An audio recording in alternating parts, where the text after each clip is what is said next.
All right, Shalom. First and foremost, I want to begin by giving all honor, glory, and praises to Yahweh, Bahashem, Yahweh Shai, Bahashem Rakakwadash.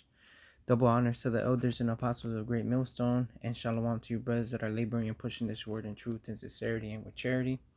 I'm the brother Abraham from the camp here in GMS Chicago, coming back at you with another lesson.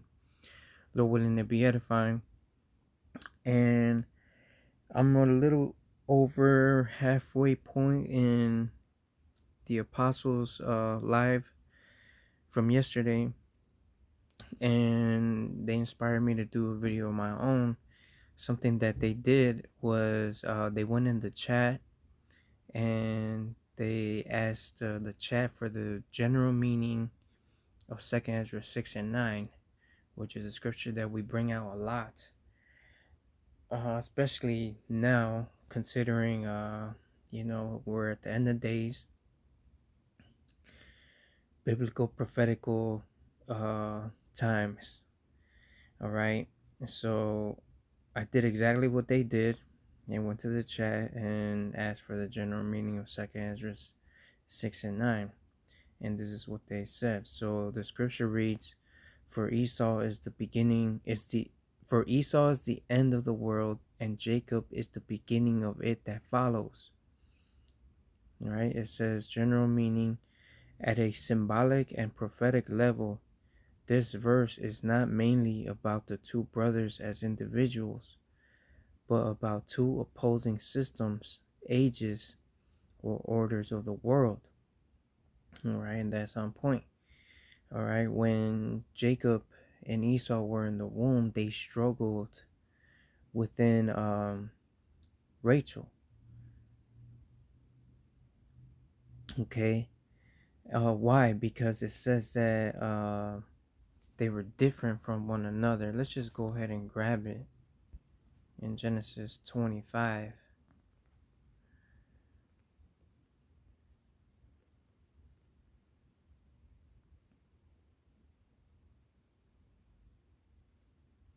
Right, or Rebecca, forgive me.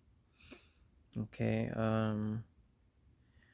Genesis 25 and 21. And Isaac entreated the Lord for his wife, because she was barren, and the Lord was entreated of him, and Rebekah his wife conceived, and the children struggled together within her, and said, If it be so, why am I thus?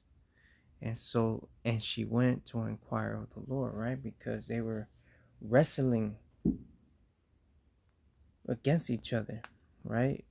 And the Lord gave the breakdown. He said, And the Lord said unto her, Two nations are in thy womb, and two manner of people shall be separated from thy bowels, and the one people shall be stronger than the other people, and the elder shall serve the younger. So these two nations, Jacob and Esau, even though they were brothers, they're still two different nations, two different manner of people, and they were separated in the womb. One of them will be stronger than the other. The elder shall serve the younger. Who came out first? Esau, Edom. All right, so he shall serve the younger, which is Jacob. All right, Jacob is stronger than Esau. Just look at sports, all the major sports in the world. Who's dominating the sports overall, right? It's Jacob. All right, so let's go back to this chat.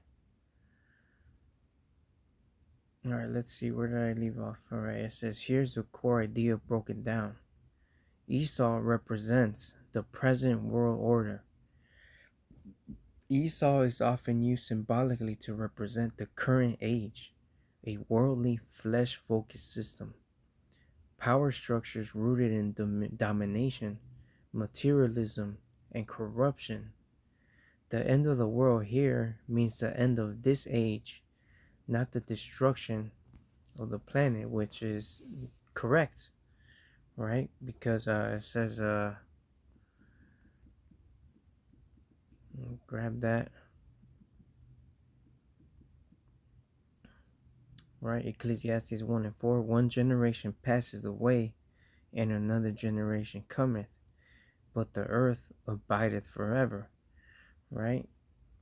And in this case, Esau is the end of this world, of this present age, this present world order, and the new one would be Jacob's. Okay,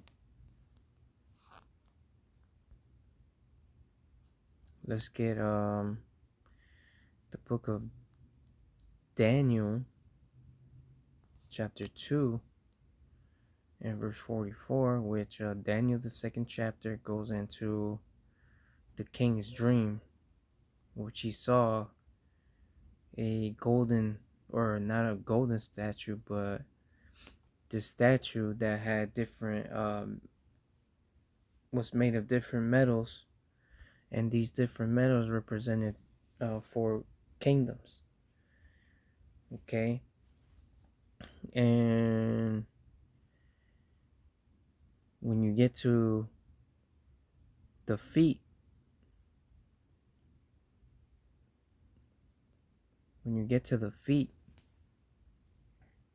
of the statue,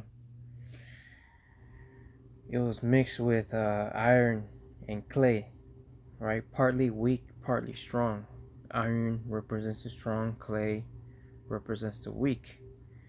Okay, so this kingdom would be strong, but it will also be weak, right? Strong through its military might and sword, because that's his blessing, and weak because it's divided. Okay, in Habakkuk it mentions him that ladeth himself with thick clay, right? That thick clay goes into debt. America is in crazy debt that will never be able to pay back, all right, and get right. And that's why they're going to be done away with this financial system and implement a digital system. All right, so let me read this here in Daniel 2.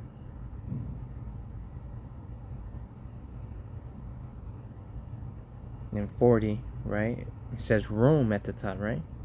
Because it says, and the fourth kingdom shall be strong as iron, for as much as iron breaketh in pieces and subdueth all things, and as iron that breaketh all these shall it break in pieces and bruise. And that's what Rome did to everybody else when they were in the prime of their empire. It says, and whereas thou sawest the feet and toes part of the potter's clay and part of iron, the kingdom shall be divided, right? And the scriptures say the kingdom divided against itself shall not stand. So it's division, it's the kingdom divided is what makes it weak as well. But there shall be in it of the strength of the iron, for as much as thou sawest the iron mixed with miry clay. And as the toes of the feet were part of iron and part of clay, so the kingdom shall be partly strong and partly broken. And whereas thou sawest iron mixed with miry clay, they shall mingle themselves with the seed of men, but they shall not cleave one to another, even as the iron is not mixed with clay. And in the days of these kings, right, these four kingdoms, shall the God of heaven set up a kingdom which shall never be destroyed, and the kingdom shall not be left to other people, but it shall break in pieces and consume all these kingdoms, and it shall stand forever. So this is the age after Esau's present world order. This is the divine kingdom, Jacob's age. Okay, the age of Jacob. Alright, let's go back to the chat. It says Jacob represents the world to come. Jacob symbolizes the next age, a renewed righteous order, God's restored kingdom, The beginning of it that follows means a transition into a new era, not an immediate switch, right? And that transition is going on now, right? Let's get the book of Sirach, chapter 10 and verse 8. It says, because of unrighteous dealings, injuries, and riches got by deceit, the kingdom is translated from one people to another, right? So because of Esau's unrighteous dealings, injuries, and riches got by deceit, the kingdom is being translated, right? From Esau to Jacob. It was only a matter of time. The Lord gave you a time to rule and a time to fall. And we're at the end of your empire, which means we're at the end of your fall. Alright, let's go ahead and continue reading. It says transition, not coexistence. The verse teaches that the old system, Esau, must end first before the new system, Jacob, can fully emerge. This reflects a recurring biblical theme: judgment, renewal, restoration. Alright? And this scripture comes to mind. 2 Ezra 4 and 28. But as concerning the things whereof thou asked me, I will tell thee, for the evil is sown, but the destruction thereof is not yet come. If therefore that which is sown be not turned upside down, and the place where the evil is sown pass not away, then cannot it come that is sown with good. So the destruction is the judgment, right? Once the judgment is executed and the wicked is destroyed, and guess what? We have a renewal of position of power, renewal of authority, right? When you read Revelations, the new heavens and the new earth, right? That word new in the Greek is kainos, which means refresh, which is like a renewal. All right, renewal back to the restored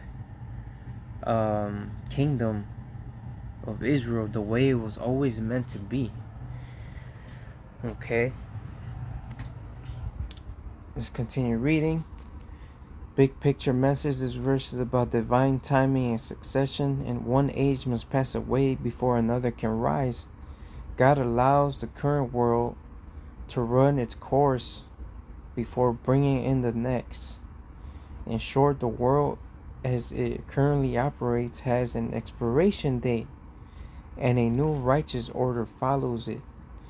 Right? Let's get a scripture.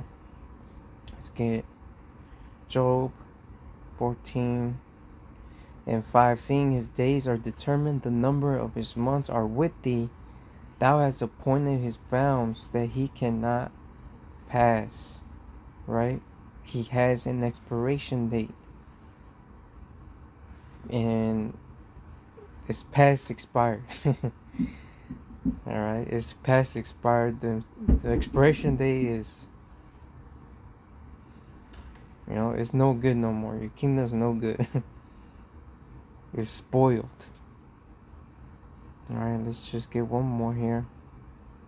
In Job 20 and 4. Knowest thou not this of old, since man was placed upon earth, that the triumphing of the wicked is short, and the joy of the hypocrite but for a moment. Right? So this has always been since the beginning. The triumphing of the wicked is short, and the joy of the hypocrite but for a moment.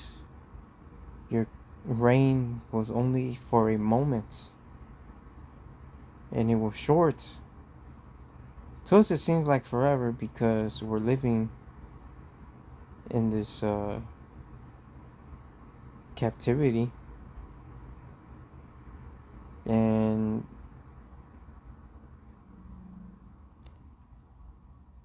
one day to us is nothing compared to one day for the Lord.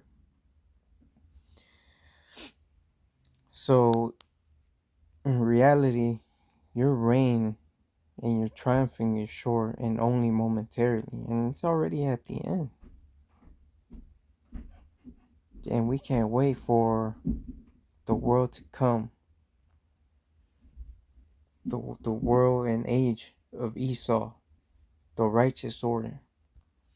All right, so I'm gonna go ahead and end it there. Lord willing, this video was edifying. As always, all honor, glory, and praises goes to Yahweh, Bahashem, Yahushai, Bahashem, Rakakwadash. Double honors to the elders and apostles of Great Millstone. And until the next time, Shalom.